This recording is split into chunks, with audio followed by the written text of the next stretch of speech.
1998. Unë isha student në Universitetin e Zuriut. Unë nuk po bëja plane si ta merja kontrollin e Kosovë. Po bëja plane si të përgatitja provimet në universitet. I vetmi njeri që po bënte plane morbide, ishte Slobodan Miloševići. Plane për një gjenocid tjetër, për një gjenocid të ri në Kosovë. Prandaj, si shumë qytetarë të tjerë kosovar, edhe unë me heret u detyrova të lëshoj Kosovën. Sepse regjimi Miloševićit me kishte ndjekur. Ai me kishte dënuar në mungesë, me akuzën se kisha shkelur ligjet e tij diskriminuese. Me vonë, po i njëjti regjim do të dënoj në mungesë edhe presidentin Clinton, edhe sekretarin Albright, edhe kryeministrin Blair, edhe kancelarin Schroeder, edhe presidentin Chirac, edhe sekretarin e përgjithshëm të NATO-s, zotin Solana dhe të tjerë, dënime në mungesë. Prandaj duke i parë masakrat ndaj popullit tim, unë, si dhe shumë të tjerë, nuk mund të qëndroja indiferent. Vendosa të kthehem në Kosovë, në pranverë 1998. Ky ishte vendim krejtësisht personal i imi, i askujt tjetër. Sepse nuk mund të qëndroja anash, ndërsa familja dhe popullin përballej me shfarosjen. Bëra që do të bënte secili prej jush, nëse vendi juaj, populli juaj, do të përjetonte atë që përjetoi populli im. Për këtë jam shumë krenar, dhe nuk i bie pishman asnjëherë. Të nderuar gjyqtarë, Prokuroria pretendon se qëllimi ishte marrja dhe ushtrimi i kontrollit të Kosovës. Kjo jo vetëm që është plotësisht e pavërtet, të absurde, po është edhe thellësisht ofenduese. Është ofendim për kujtimin e mira heronjve që dhanë jetën për liri. Është ofendim për dhjetra mira viktimat e pafajshme të vrarë gjatë masakrave. Është ofendim dhe pa drejt edhe për përpjekjet e NATO-s dhe aleancës perëndimore me të cilët unë bashkëpunova ngushtë. Të nderuar gjyqtar, me lejoni të përsëris një të vërtet përjetshme. I vetmi, apo bashkë i vetmi, kundërshtar i imi, i popullit e Kosovës dhe i botës demokratike, ishte Slobodan Miloševići. Është rënd ta dëgjosh këtë akuzë. Veçanërisht kur gjatë luftës, unë nuk e dija nëse do të isha gjallë prej orës në orë e prej ditës në ditë. Unë nuk isha i sigurt nëse do të shisha familjen time, gruan time e djalin e sapo lindur. E lere më të ndroja të ushtroja kontroll në Kosovë.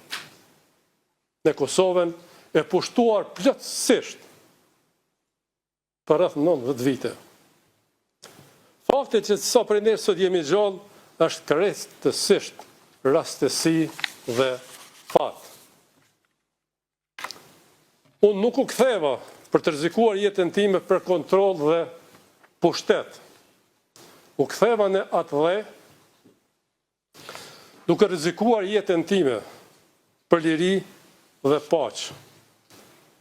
Pyetja që shtrohet sot është: marrja e kontrollit prej kuj? Kush? E vërtetë është se kontrolli dhe pushteti ishin plotësisht, amo plotësisht, në gjithë territorin e Kosovës, në duart e hekurta të Slobodan Miloševićit. As kuj tjetër.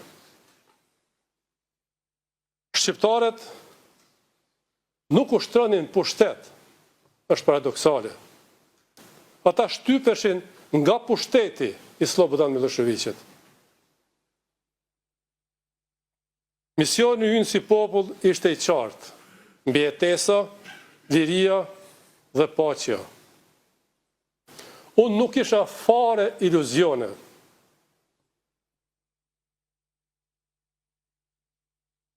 Por, shpresa e jone vetme për shpëtim ishte bota demokratike, Shtetet e Bashkuara të Amerikës dhe NATO. Prandaj edhe tërë fokusi im ishte ndërtimi dhe forcimi i kësaj aleance. Për këtë qëllim, unë udhtova në shumë kryeqytete për t'i bindur për kauzën tonë të drejtë në Bruxelles, Londër, Berlin, Paris, Bern, Oslo, Vjen dhe vendet e tjera. Por kudo që isha në kontakte vazhdueshëm me zyrtarët e administratës amerikane. Miloševići e kishte filluar luftën në Kosovë, ndërsa ne kosovarët vetëm mbroheshim. Por luftën mund ta përfundonte vetëm NATO, pas kusht tjetër. Dhe ashtu ndodhi. Po të mos ishte intervenimi i NATO-s, lirit Kosovës nuk do të kishte as pavarësitë e Kosovës. Prandaj pavarësia nuk ishte instrument për të marrë pushtet, por për dinjitet. Të nderuar gjyqtarë, kjo prokurori me thuri shumë lavde, e më ndau shumë tituj e grada. Por e vërtet është krejt tjetër. Unë nuk isha ai i cili transportova rezistencën nga perëndimi në Kosovë. Unë ju bashkova rezistencës në Kosovë. Nuk ishte kthimi im nga perëndimi arsye pse UÇK-ja po masivizohej. Arsyeja ishte Slobodan Miloševići. Dhe askush më bukur nuk e ka thënë se sa sekretari i shtetit Madeleine Albright. Citoj: Miloševići me sjelljet e tij ndaj popullit të Kosovës është rekrutuesi më i madh i ushtrisë çlirimtare të Kosovës. UÇK-ja nuk ishte shteti, nuk ishte ushtri e një shteti. Ai ishte organizim popullor që po mbrojë nga një shtet agresor. Fakti që UÇK-ja nuk ishte organizuar ashtu siç pretendon prokuroria se ishte, nuk e zbe as pak rolin e saj për lirinë e Kosovës. Nuk e bën kauzën e saj për shërim me pak fisnike, e as arritjen e pavarësisë me pak historike. Fitoria e Kosovës ishte më shumë politike dhe diplomatike. Suksesi më i madh i popullit të Kosovës ishte bashkëpunimi plot dhe besimi me Perëndimin. Ata na ndihmuan pikërisht, sepse e dinin se kush ishim dhe çfarë qëllimi kishim. Unë me asnjë çmim, në asnjë rrethon, nuk do të rrezikoja këtë aleancë me asgjë në këtë botë. Sepse ashtu do të rrezikoja vetë lirinë e Kosovës, do të rrezikoja ekzistencën tonë kolektive. Synimi ynë ishte paqja, nuk ishte lufta. Kur bota demokratike vendosi të thras konferencën e paqes në Rambuje, ne ju përgjigjëm pozitivisht ftesës së tyre. Shtria Çlirimtare e Kosovës ishte një nga 3 grupet përfaqësuese të Kosovës në këtë konferencë dhe përfaqësues të pavarur të tjerë. Megjithatë, gjatë gjithë procesit në Rambuje dhe Paris, ne punuam si delegacion i Kosovës.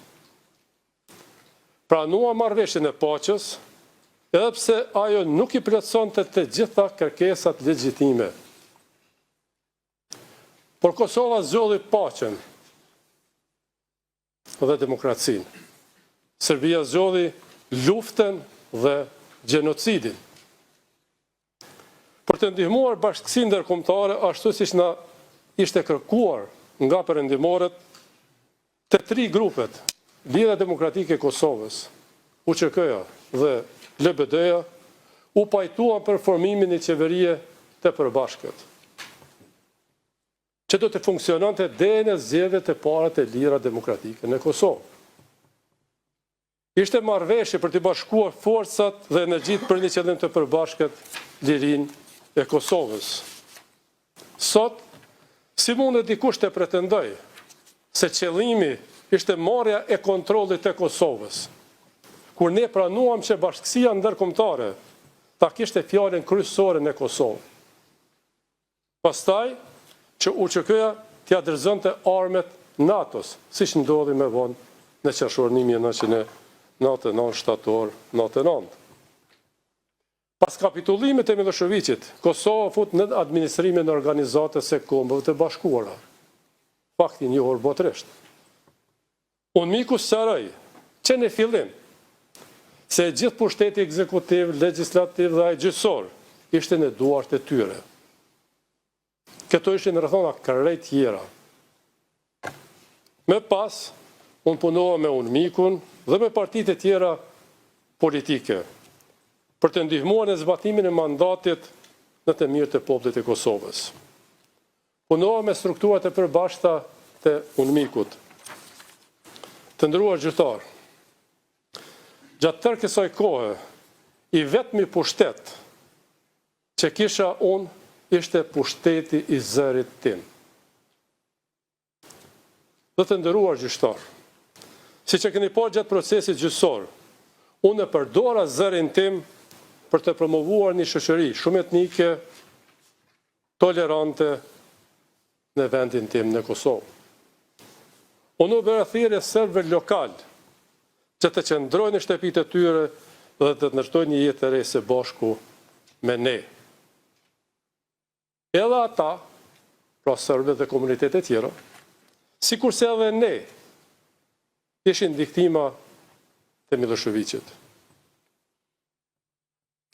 Nuk ishte dhe s'pak e lehtë të bëje këtë, pas tërë asaj që kishte ndodhur.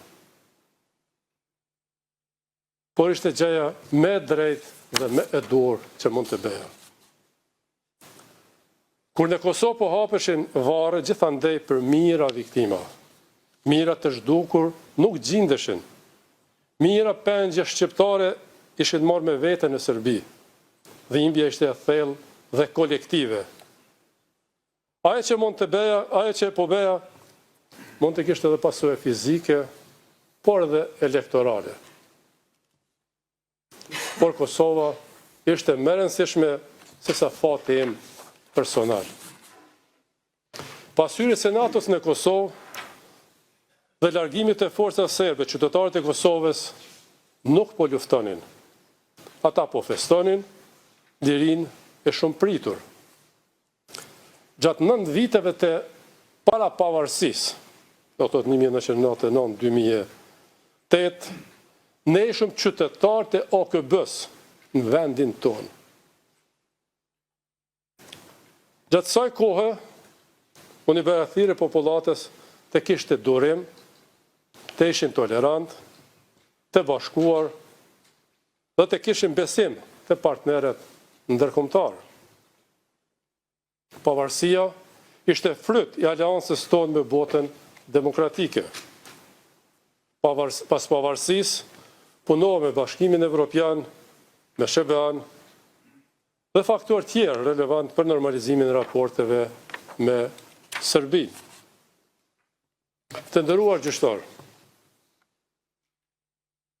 ajo me të cilën u përballëm nuk ishte vetëm periudha e luftës. Ishte një shekull shtypje dhe apartheid. Traumat kolektive shkaktuan edhe ndjenjen e fortë e zemërimit dhe hakmarrjes gjatë dhe pas luftës. Presidenti Clinton erdhi në Kosovë me njerë pas lufte dhe në tha: ne e fituam luftën, nërsa ju duhet ta fitoni paqen. Unë e mora këtë mesazh shumë seriozisht. E përdora zërin tim për të bërë thirrje për paqë, tolerancë dhe unitet. Gjatë pjesës më të madhe pas luftës, deri në shpalljen e pavarësisë, unë nuk isha në pushtet, isha jashtë pushtetit. Edhe ku era në pushtet, ku marrë me fitore elektorale. Por gjatë tërë kohës, unë respektova normat demokratike dhe rezultatet e zgjedhjeve. Dhe kurdo që partia ime ishte në pushtet, ishte gjithmonë në koalicion me Lidhjen Demokratike të Kosovës dhe parti tjera politike shqiptare dhe jo shqiptare. Së bashku e bëm shtetin, Kosovën shtet realitet. Por, të nderuar gjykatës, propaganda ruse dhe serbe nuk do të na falnin lehtë. Pasi dështuan ta delegjitimojnë pavarësinë e Kosovës në gjykatën ndërkombëtare të drejtësisë këtu në Hagë, atë e mësyn Këshillit e Evropës. Ringjallën pretendimet e tmerrshme për trafikim organesh. Pretendime këto që ishin hetuar edhe më parë nga Tribunali i Hagës, nga UNMIK-u dhe EULEX-i.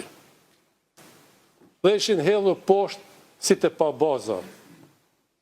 Sapo u publikua raporti Dikmartit, si kryeministri i Kosovës, atko mblodha përfaqësuesit kryesor ndërkombëtar, ambasadorët e Kuintit në Kosovë dhe udhëheqësit e EULEX-it.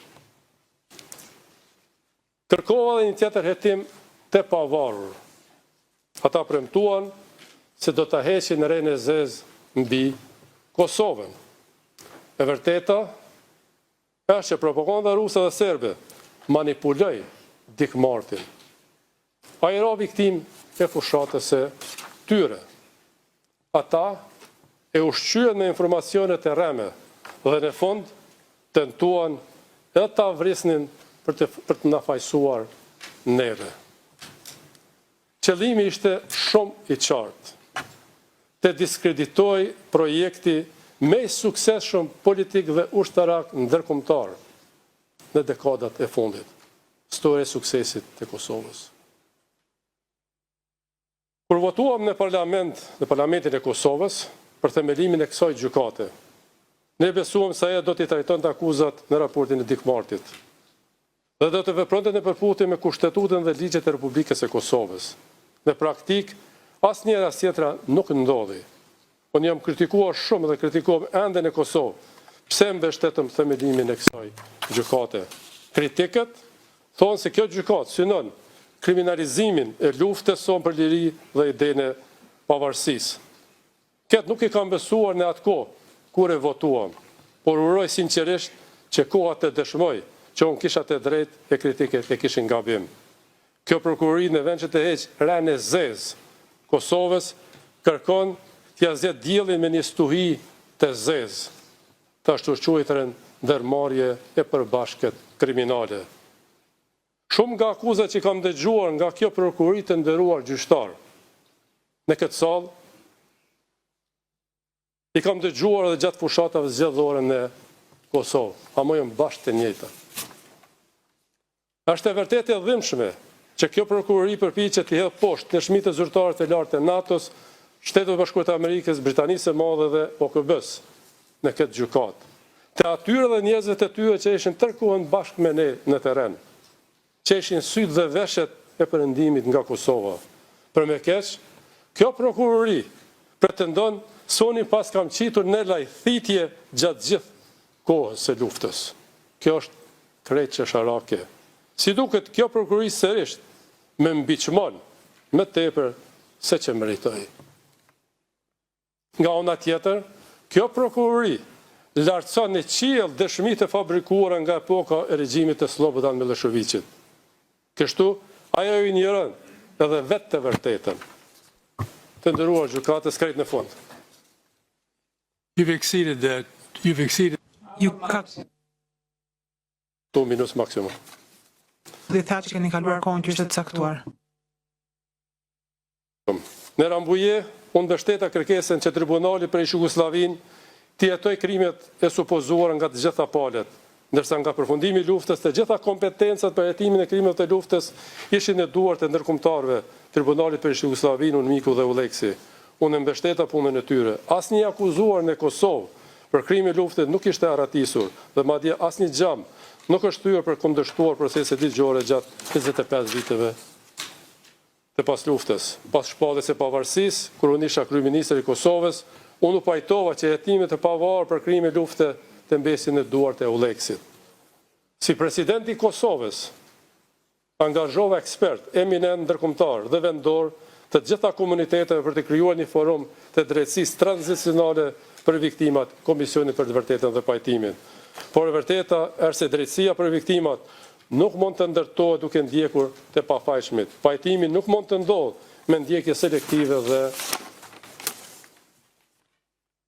një etnike. Të nderuar gjyqtar, fjali e fundit, gjatë gjithë jetës sime unë isha përkrah popullit e Kosovës, në mbrojtjet e lirisë, jetës dhe dinjitetit njerëzor. Gjithmonë duke u hequr nga idealet perëndimore të demokracisë, barazisë dhe drejtësisë. Sot, në përfundim të këtij procesi, e kam vetëm një lutje të nderuar gjyqtar për ju, që vendimi juaj të jetë në përputhshmëri me Kushtetutën e Kosovës, ligjet, provat dhe faktet. Dhe provat e paraqitura e bën shumë të qartë se akuzat nuk qëndrojnë. Prandaj, i vetmi vendim i drejtë është pafajësia e plot. Ju faleminderit shumë. Thank you, Mr. Faleminderit, zoti Thaçi. Zoti Veseli, është fjala për ju tani.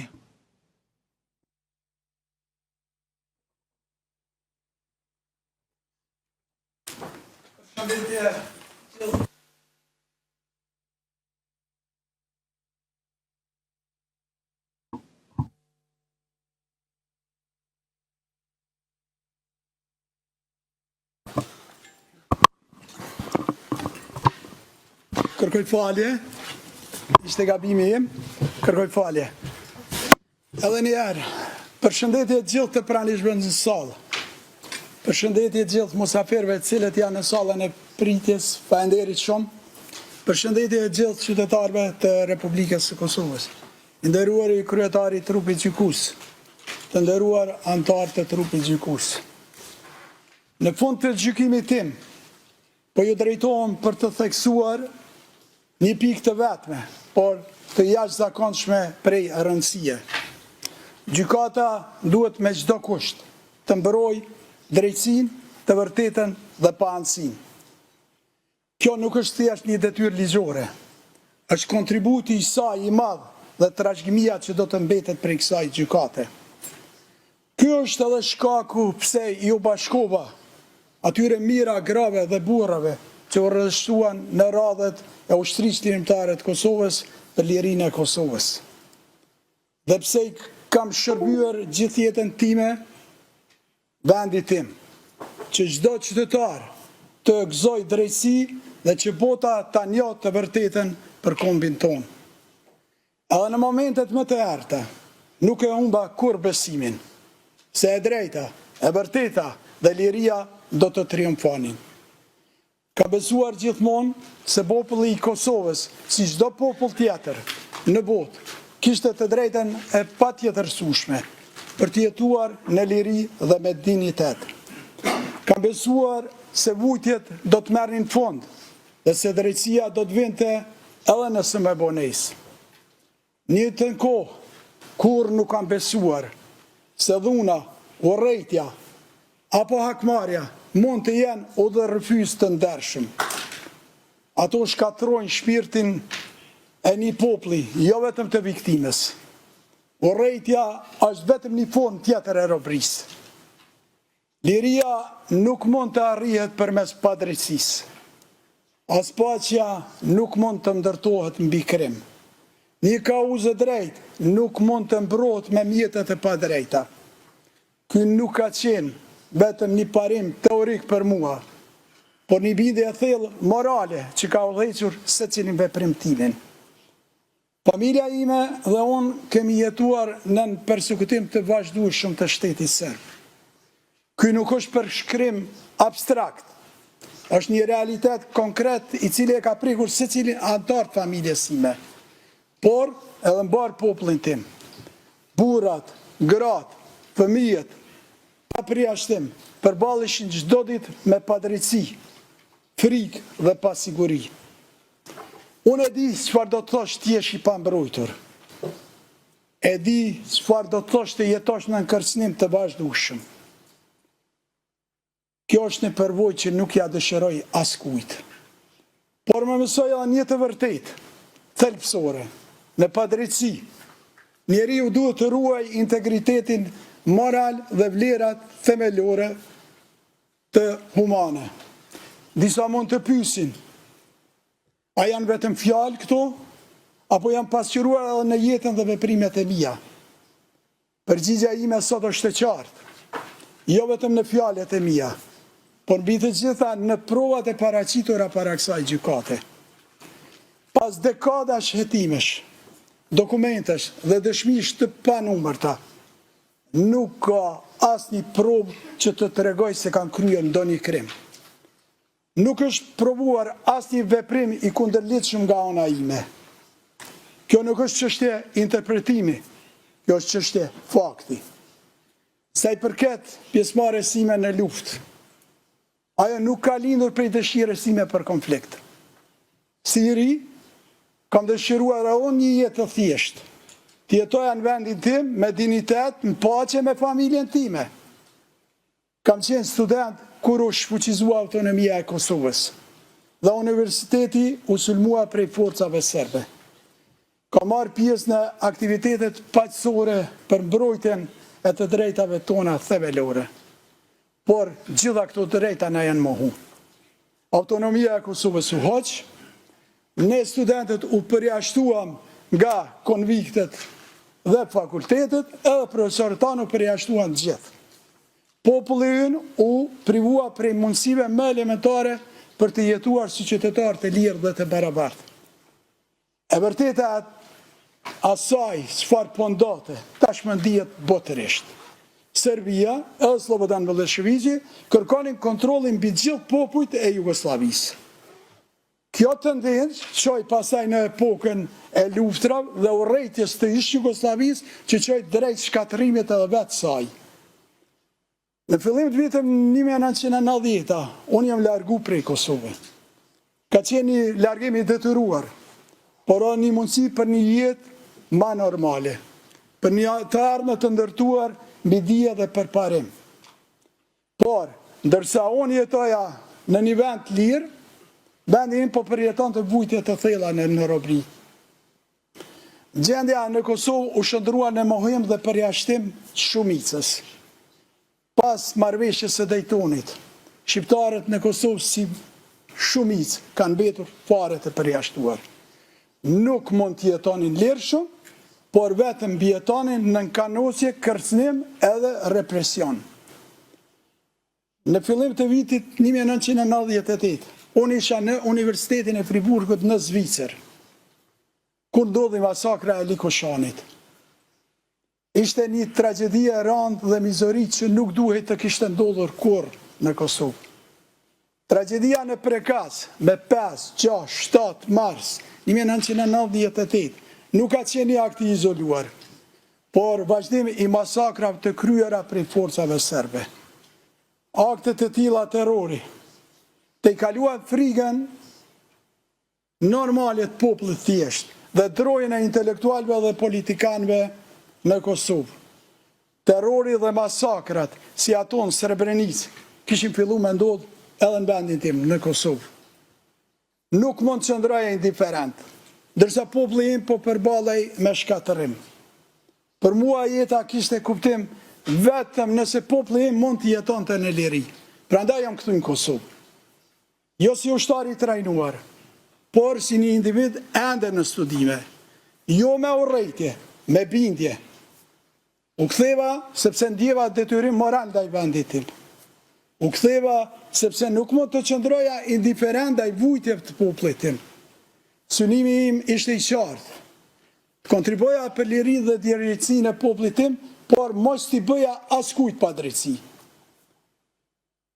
Kam parë se këto mujt e fundit në këtë sallë, se sa le disa e nënvlerësojnë vështirësinë e ndalimit të një konflikti dhe arritjes së paqes. Por historia na mëson se ata që vendosin paqe shpesh përballen me pasuja. Dhe duke pa realitetin e sotëm, kur bota ka atë shumë nevojë për paqe, është e qartë se na ajo nuk arrihet gjithmonë lehtë. Dhe për ta ruajtur atë, shpesh është edhe më vështirë. Nderuar trup gjykues, krijimi i kësaj gjykate dhe funksionimi i saj deri më sot është një rezultat i një debati të gjerë në vendin tim. Por mbi të gjitha, ajo që duhet të mbizotroj prej saj është drejtësia dhe panëshmëria në gjykimin e të vërtetës dhe realitetit objektiv në cilin kemi vepruar ne. Unë qëndroj në këtë proces me bindje dhe besim se e vërteta nuk ka arsye të ketë frikë nga drejtësia. Dhe se drejtësia mund vonohet, por nuk mohohet kurrë. Kam vepruar me këtë bindje. Kam jetuar me këtë bindje. Sot këtu para ju qëndroj me këtë bindje. Dhe me siguri mund të them. Unë e di kush jam. Unë e di çfarë kam bërë dhe çfarë nuk kam bërë. Veprimet e mia kanë qenë njerëzore dhe ligjore. Dërgjegja ime është e pastër, historia ime është transparente. Tani çdo kush mund ta shoh atë edhe në këtë proces gjyqësor. Duke mbyllur fjalën time, i nderuar trup gjykues, me respekt për secilin në këtë sallë, edhe jashtë saj, edhe pse mund të mos pajtohemi, duhet të theksoj, ne të gjithë jemi qenie humane, me prirje dhe mendime të ndikuara nga ata që na rrethojnë dhe ambienti ku jetojmë. Besimi im tek e vërteta dhe drejtësia betet i palkundër.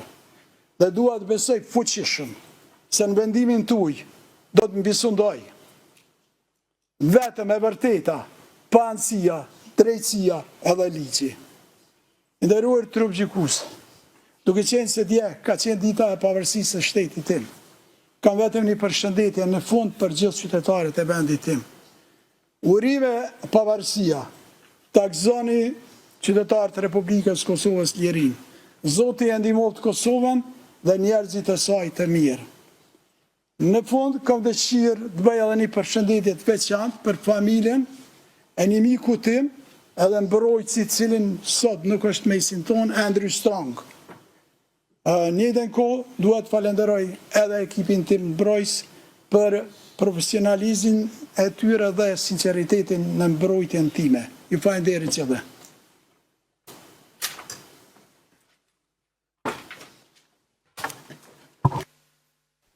Thank you, Mr. Veseli. Faleminderit, zoti Veseli.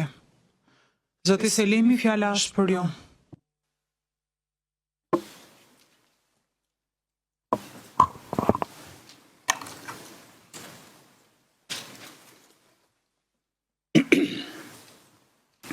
Nderuar trup gjykues,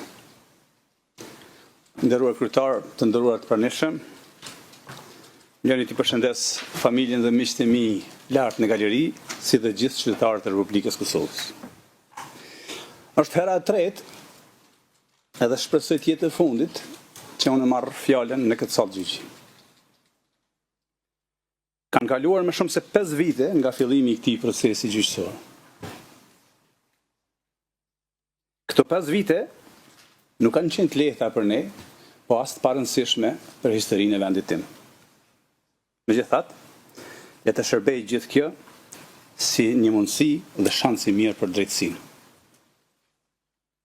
Pas gjithë këtyre viteve, ka edhe një element pozitiv. Shpresoj se trupi gjykues ta ketë pasur kohën e mjaftueshme për ta kuptuar se lufta jonë ishte e drejtë dhe se pretendimet e prokurorisë nuk qëndrojnë. Në fjalën time në këtë sallë në prill të vitit 2023, kur ky proces sapo kishte filluar, thash se po përballesha me një akt akuzë të pabazuar. Sot pas gjithë këtij rrugtimi, rrjedha e procesit më ka dhënë të drejtë. Akuzat ndaj nesh janë tërësisht të pabazuara dhe të padrejta. Unë nuk jam ngritur sot këtu ta mbroj veten time, sepse këtë gjë din më së miri dhe e kanë bërë avokatët e mi. Nuk jam këtu as për t'ju treguar ju për drejtësinë, sepse ju dini më mirë se çdo kush atë. Unë sot jam këtu për të kërkuar nga ju që pikërisht ta ushtroni atë drejtësinë. Edhe pse kanë kaluar gati 3 vite nga fillimi i këtij procesi, prokuroria ka vazhduar të mbështetet në pretendime që nuk kanë bazë dhe të vërtetën, dhe në një përpjekje të vazhdueshme për të njëllosur një luftë që në thelb ishte çlirimtare. Megjithëse prokuroria, që në fillim të paraqitjes së saj, të fjalës përfundimtare, deklaroi se nuk kërkon dënimin e shtabit përgjithshëm të UÇK-s, gjatë gjithë kohës që pati në dispozicion, shënjeshtja e saj ishte pikërisht shtabi i përgjithshëm i UÇK-s, ushtria çlirimtare dhe në veçanti qëllimi i saj, që ishte pavarësia e Kosovës. Madje krijoi përshtypje sikur vetë pavarësia po trajtohej si një qëllim i përbashkët kriminal. Në përpjekje për ta ngarkuar me përgjegjësi shtabin e përgjithshëm të UÇK-s, prokuroria mbajti qëndrime akuzuese si, citoj, shtabi i përgjithshëm kërkonte pavarësinë. Apo me tutje, shtabi i përgjithshëm deklaroi se nuk do ta mbështeste autonominë. Mbyll citatin. Është e vështirë të kuptohet kundër kujt realisht është ngritur kjo akt akuzë. Kundër nesh me pretendime për veprime konkrete, apo kundër nesh sepse luftuam për pavarësinë e Kosovës. Kjo mbetet për të vlerësuar nga ju i nderuar trup gjykues. Aq problematike është përpjekja e prokurorisë për ta ndarë shoqërinë e Kosovës në dysh. Në ata që ishin për pavarësi dhe në ata që ishin për autonomi.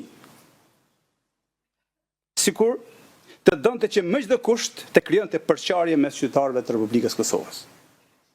Për ta ilustruar këtë, po parafrazoj atë që prokuroria deklaroi në paraqitjen e provave javën e kaluar. Citoj: Shtabi i përgjithshëm kërkonte pavarësinë e Kosovës, partitë politike që mbështesin autonominë konsideroheshin tradhtare. Të nderuar, në Kosovë nuk ka pasur kurrë asnjë parti politike shqiptare që ishte kundër pavarësisë. Dhe rrjedhëmisht asnjë që mbështeste ndonjë autonominë në Serbi. Të gjitha partitë politike shqiptare ishin për pavarësinë, ashtu siç ishte edhe vetë qëllimi i ushtrisë çlirimtare të Kosovës. Ta paraqesesh mbështetjen për pavarësi si kërkesë radikale dhe autonominë si moderne, është një sulm jo vetëm ndaj historisë Kosovës, por edhe ndaj të ardhmes së saj. Sikur prokuroria përpiqet të na ndajë ne shqiptarëve mes veti dhe ta barazojë UÇK-n me krimet e Serbisë. Askush nuk mund ta bëjë asnjërin e as tjetrën. Lufta çlirimtare nuk mund të barazohet me shtesin vrasës të Serbisë. Ta barazosh rezistencën e një populli të shtypur me një plan kriminal do të thotë ta vendosësh në të njëjtin nivel rezistencën e të shtypurit me projektin e shtypësit. Ky barazim nuk është vetëm i pasakt, por thellësisht i padrejtë. Të përpiqesh të ndërhysh me qëllim në ndryshimin e fakteve historike përmes akuzave me pretendime të shtrëmbuara, është thjesht të përpiqesh ta rishkruash historinë. E historia e Kosovës nuk mund të rishkruhet, aq më tepër në një sallë gjyqi. Historinë e Kosovës e kanë shkruar me çmimin e sakrificës qytetarët e saj, luftëtarët e lirisë dhe dëshmorët e atë dheut. Kur Serbia dhe Miloševiqi vrisnin moshatarët e mi, helmonin nxënës dhe student, i largonin prindrit tanë nga puna, mbyllin shkolla e spitale, na ndiqnin për të na vrarë dhe zbatonin spastrim etnik e gjenocid, çfarë duhet të bënim ne? Të mos reagonim? Serbia kur nuk fshehu qëllimin e saj ndaj shqiptarëve. Në këtë sallë gjyqi dëgjuam dëshminë e generalit Clark, i cili gjatë një takimi që kishte pasur me kasapën e Ballkanit, aja kishte deklaruar hapur qëllimet e tij për shqiptarët. Ne edhe gjithë opinioni që e përcillte atë dëshmi dëgjuam generalin e NATO-s teksa tha, citoj: Miloševiqi më tha se e dim se si të sillemi me shqiptarët. Duhet vrarë të gjithë. Edhe ne e dinim këtë, sepse Serbia kur nuk e fshihte qëllimin e saj ndaj shqiptarëve. Prandaj pyes sërish, çfarë duhej të bënim ne? Ta prisnim radhën për të vrarë, apo të iknim nga vendi dhe shtëpitë tona? Asnjërin dhe as tjetrën. Prandaj duhej të rezistonin. Prandaj unë besoja se Kosova kishte nevojë për vetë mbrojtje. Kishte nevojë për njerëz të gatshëm ta jepnin edhe jetën për vendin e tyre. Kishte nevojë për dikë siç ishte Adem Jashari dhe ushtria shqiptare e Kosovës. Prandaj unë ju bashkova Adem Jasharit. Ushtria shqiptare e Kosovës nuk u krijuan nga dëshira, por nga nevoja. Ishte reagim ndaj dhunës sistematike dhe mohimit të dinjitetit. Nuk ishte aventurë, ishte mbijetesë. Të nderuar, unë isha pjesë e një ushtrie vullnetare, 100% vullnetare, e përbërë nga civil, mësues, student, bujq, punëtor, prindër, njerëz që u detyruan t'i marrin armet sepse nuk kishin rrugë tjetër.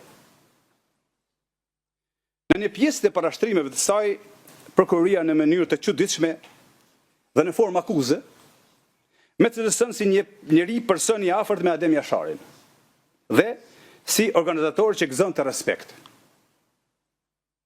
Nuk është e qartë nëse kjo është menduar si akuzë apo si vlerësim. Për mua, të qenit bashkëluftari Adem Jasharit është nderi më i madh që mund ta kisha. Po ashtu konsideroj edhe nder, edhe cilësimin si një nga themeluesit kryesorë të UÇK-s. Nëse këto cilësime shndrohen e akuza, atëherë problemi nuk qëndron te unë, por tek ata që i trajtojnë nderin dhe përgjegjësinë historike si faj. Po, kam mbartur armë. Armët për ne ishin mbijetesë. Shumë nga bashkëlufttarët e mi kanë vdekur duke siguruar ato. Ne kërkuam ndihmë dhe armë edhe nga vendet mike, përfshirë edhe Shtetet e Bashkuara të Amerikës, gjë që është trajtuar edhe në këtë sallë. UÇK-ja nuk kishte qëllim tjetër përveç lirisë. Nuk kishte plane për të sulmuar civil apo kundërshtar politik. Ushtria Shqirimtare e Kosovës nuk ishte parti politike, ishte ushtri çlirimtare. Madje, edhe nëse lufta në Kosovë nuk të ndalej në qershor të vitit 1999 dhe do të vazhdonte deri në ditën e sotme, unë ende do të isha ushtarja dhe utim. Kuptohet, nëse nuk do të isha vrarë deri më tani, për çka gjasat ishin reale. Jam i bindur se bëm gjën e duhur. Edhe sot do ta bëj atë njëjtën gjë. Liria, paqja dhe demokracia arrihen duke u përballur me agresionin. Prandaj edhe NATO na mbështeti. Prandaj na mbështeten edhe vendet tuaja. Prokuroria në dosjen e saj përfundimtare kërkon dënime jashtëzakonisht të rënda.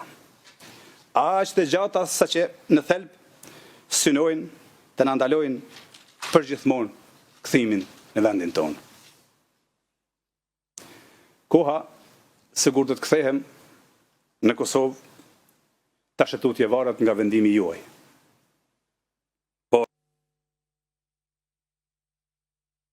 Niqi, tani është fjala për ju.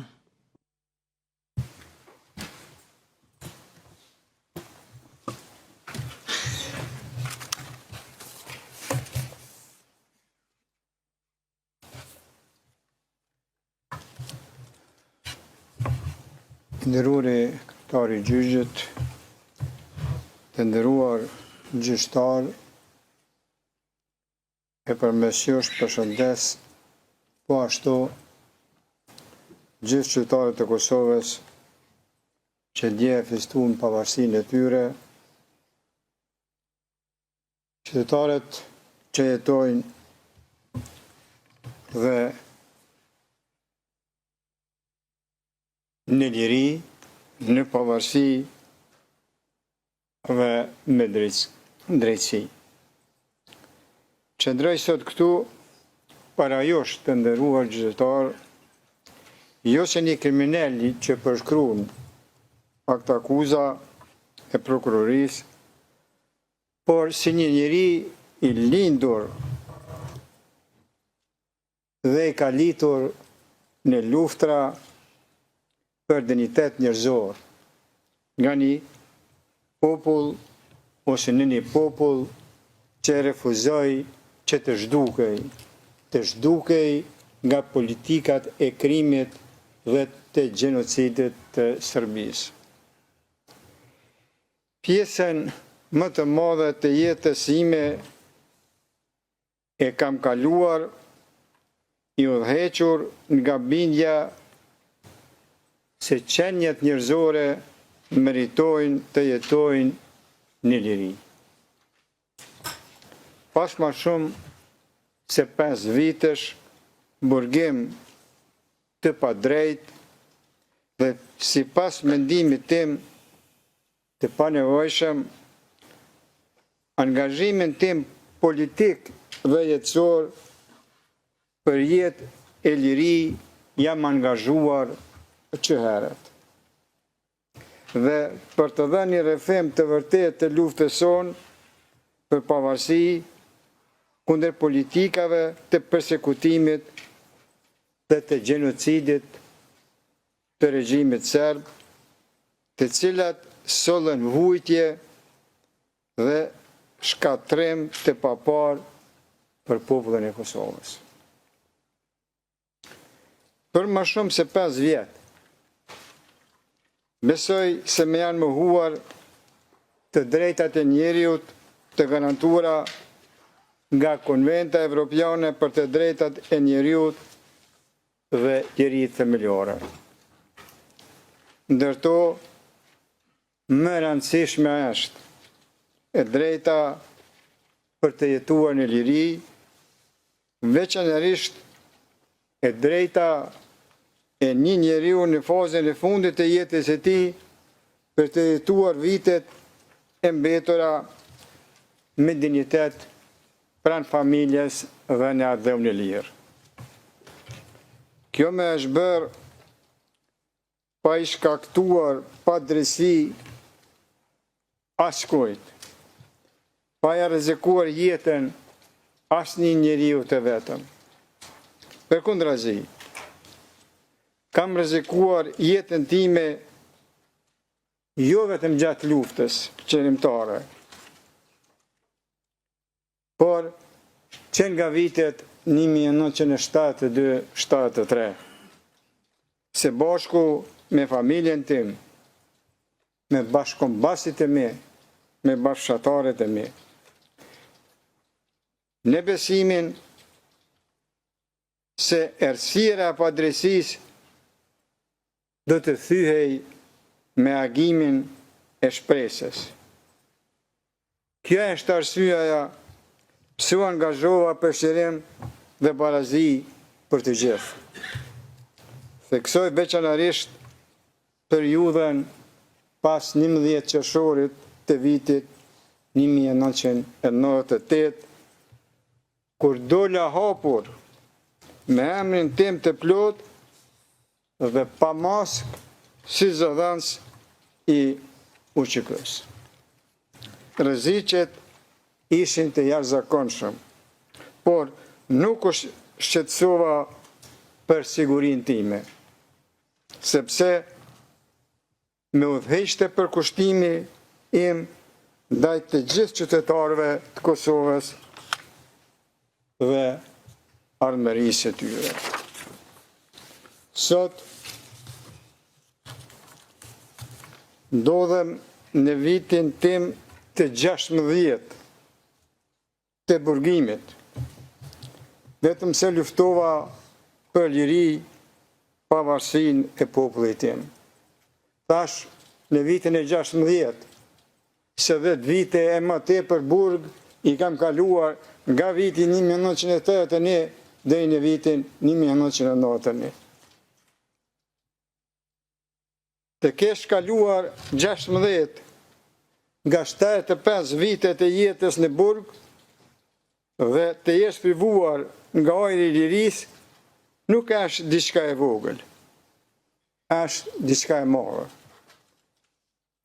Dalja ime publike me 11 qershor 1998 tregoi se isha kundërshtar i politikave gjenocidale të Serbisë dhe ndodhi pak kohë pas masakrave serbe në Qerez, Likoshan dhe Prekaz, ku humben jetën 83 njerëz, shumica prej tyre fëmijë, grade të moshuar, të parmatosur, të vrarë në shtëpitë e tyre.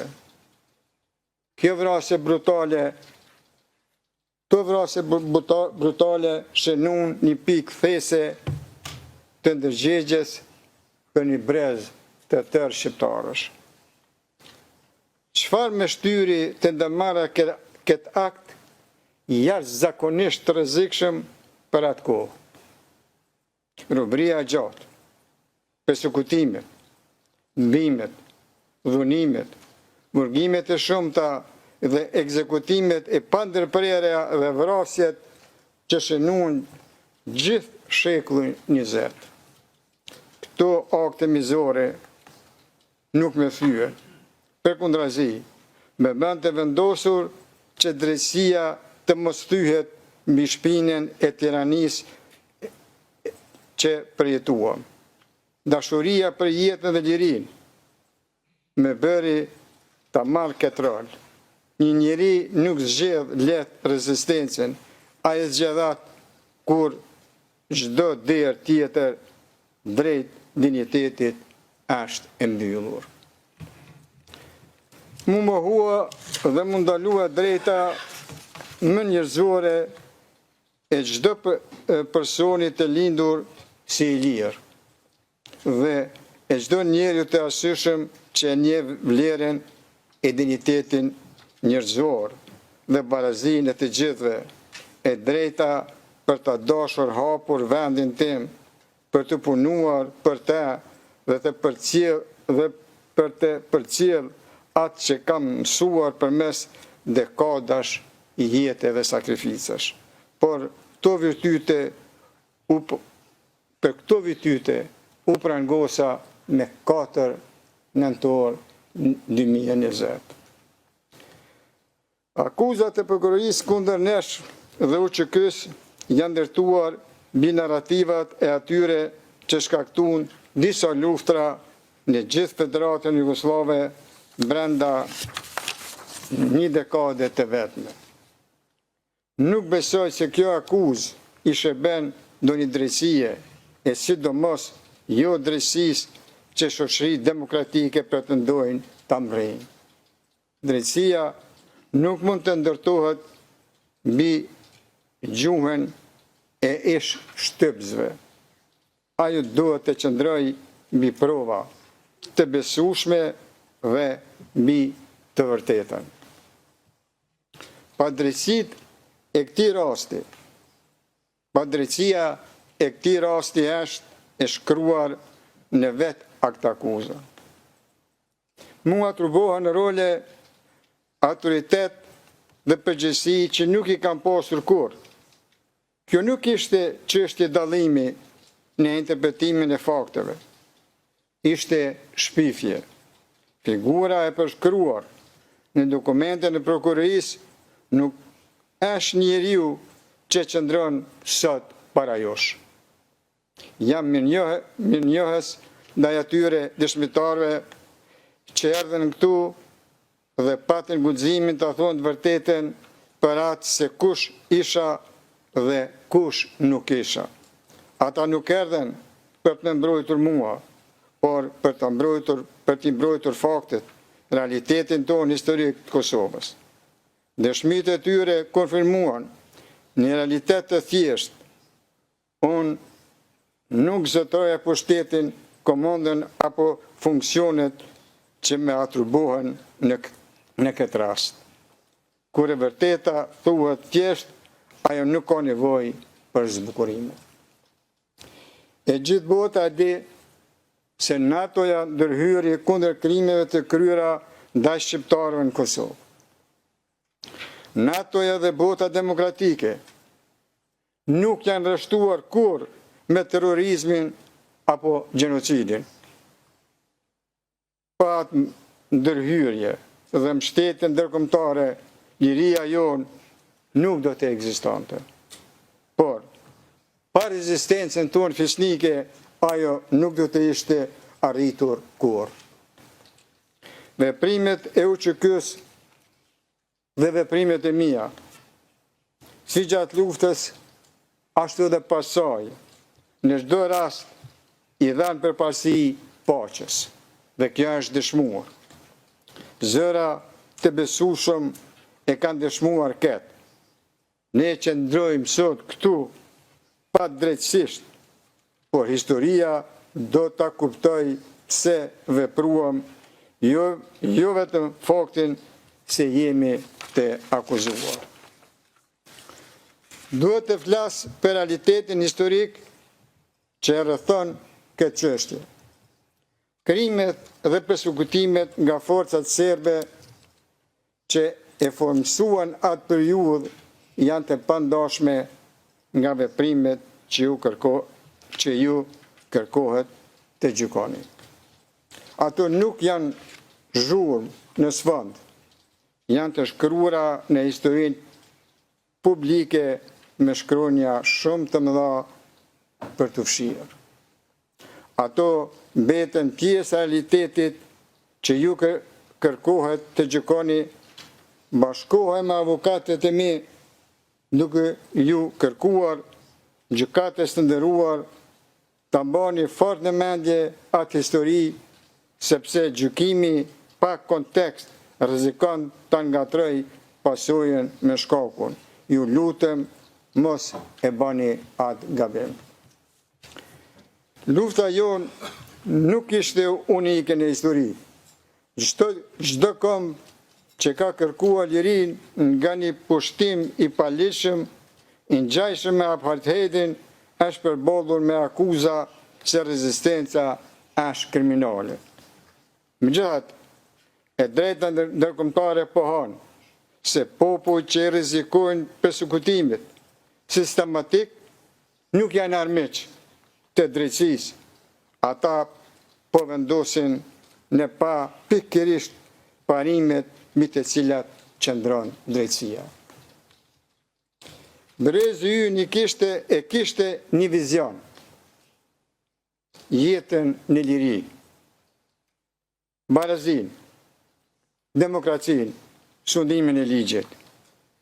Ishte ky vizion që udhëhoqi luftën e cila kulmoi me shpalljen e pavarësisë së Kosovës me 17 shkurt 2008. Gjykatës të nderuar. Populli ynë kur nuk ka kërkuar shkatrimin e një kombi tjetër, etnie apo feje. Ne luftuam vetëm për jetën, lirinë, demokracinë, barazinë dhe drejtësinë. jo për të kontrolluar territor për dominim, për lakmi apo përfitim kriminal.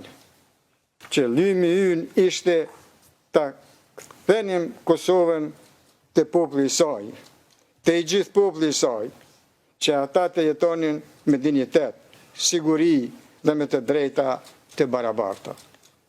Çdo akuzë që thotë të kundërtën është vazhdim i gënjeshtrave të prodhuara nga regjimi kriminal i Serbisë. Për të gjithë vëmëtarin time politike, të nderuar gjyqtar, vërtet jam krenar. Zëri im qëndronte për lirinë. Bëra atë që besova se kërkonte fisnikria njerëzore.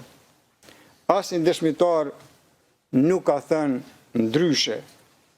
Ju kërkoj të shikoni provat dhe dëshmit në mënyrë objektive dhe aty do të gjeni të vërtetën. Drejtësia nuk i friksohet shërtimit, ajo varet prej tij. Gjykatës së nderuar, e përsëris me respekt edhe një herë, populli ynë kur nuk planifikoi shkatrim apo torturë. Ne kërkonim jetë në liri dhe pavarësi, asgjë më shumë, asgjë më pak. Sot populli ynë jeton në liri. Nëse dashuria për lirinë gjykohet se krim, atëherë vetë historia do të dënohet.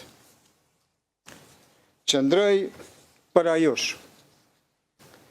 Ashtu siç kam qëndruar gjatë gjithë jetës time, i përgjegjshëm ndaj së vërtetës dhe i pa friksuar prej saj.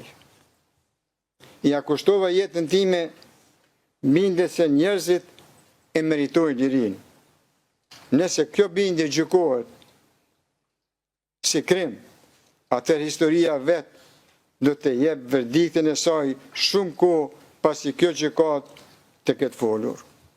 Ju kërkoj ta gjykoni secilin provë me durim dhe pa paragjykim, dhe nuk do të gjeni një ndërmarrje kriminale, por një histori njerëzore të formsuar nga shpresa dhe domosdoshmëria, nga besimi në fitore dhe në demokraci. Nëse kjo bindje për lirinë tonë gjykohet drejt këtu, atëherë drejtësia jo do të më shërbej mua, por do të nderoj parimin që krijoi këtë gjykatë. Unë tu po e përfundoj fjalën time duke kërkuar drejtësi e cila shihet qartë. Faleminderit për vëmendjen tuaj. Thank you, Mr. Kresniq. Faleminderit zoti Kresniqi. Përpara se sa ta mbyll çështjen gjyqësore, dua që t'ju kërkoj palëve dhe pjesëmarrësve që dëshirojnë që të ngrenë një çështje tjetër përfundimtare. ZPS-ja, holding jo, nuk kemi asnjë çështje. Zoti Smith, zoti mbrojtësi i viktimave, jo, Misetic, jo, Dixon, jo, Roberts, jo, Alexandra, jo, nuk kemi çështje tjetër. Përpara se të përfundoj këtë çështje gjyqësore, dua t'ju kujtoj pjesëmarrësve dhe palëve që në pajtim me rregullin 136 nuk mund bëjnë parashtrime të tjera trupi gjykues në këtë fazë në përjashtim të rrethanave përjashtimore dhe në qoftë se kërkesat janë të përligjura. Sigurisht që kjo nuk ka të bëjë me çështje të cilat duhet që të rishikohen në mënyrë të rregull, si për shembull ndalimin në paraburgim. Trupi gjykues dëshiron që të falenderojë të gjithë ekipet e mbrojtjes dhe të gjithë personat të cilët kanë ndihmuar për realizimin e suksesshëm të çështjes gjyqësore. Jemi ndjerë shumë të ndihmuar për kontributeve tona për të siguruar drejtësinë e procesit dhe që të ekipet e mbrojtjes dhe të akuzuarit kanë marrë shërbime efektive gjatë gjithë kohës. Dëshirojmë gjithashtu që të falenderojmë njësinë për menaxhimin e gjykatës për punën e tyre të shkëlqyer të mbështetjen gjatë gjithë këtij procesi gjyqësor. Gjithashtu jemi shumë mirënjohës stenografit, përkthyesve dhe të gjithë stafit të zyrës administrative për mbështetjen e vazhdueshme. Do të vazhdojmë të jemi në kontakt vazhdueshëm sipas nevojës me palët sa i takon datës së shpalljes dhe shqiptimit të aktgjykimit. Në përputhje me rregullin 136 paragrafi 1, kjo çështje gjyqësore mbyllet këtu. Seanca përfundon këtu. Sekretari të gjithë më këmbë.